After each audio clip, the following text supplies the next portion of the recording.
एक स्थान ऐसा है पृथ्वी पर जो स्थान मानवों को 5 प्रकार से मुक्त करता है, मुक्ति मोक्ष दे देता है। तब नाम आया इस भू वृंदावन का। और वो 5 प्रकार कौन से हैं मुक्ति के? बोले पहला जन्म ब्रज में हो जाए और मृत्यु फिर कहीं भी हो, मतलब सबसे सहज और सबसे ज्यादा इजीएस्ट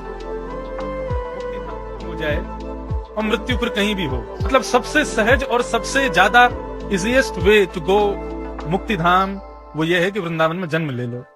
जन्म कहीं भी हो, अंतिम श्वास वृंदावन में हो, अंतिम क्षण वृंदावन में व्यतीत हो। क्योंकि मैंने कहा ना, यहाँ की हवा ही श्रेष्ठ है।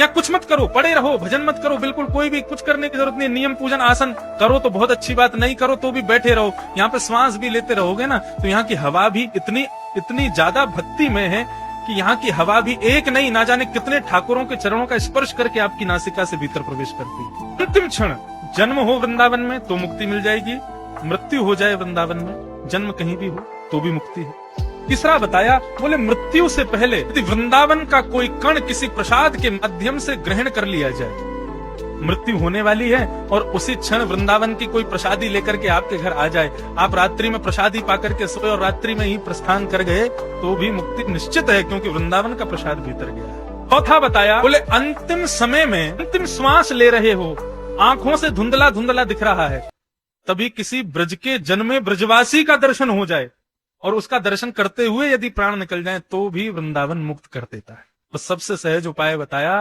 किसी की शव यात्रा जा रही हो और तभी कोई ब्रजवासी कृपा करके अपनी पादुका उतार करके 11 कदम उसकी शव यात्रा में चल ले, तो शव यात्रा में चलने वालों में यदि ब्रजवासी उपस्थित है तो भी उस मृत्यु वाले की मुक्ति निश्चित है। वृंदावन का स्वरूप साधारण नहीं है।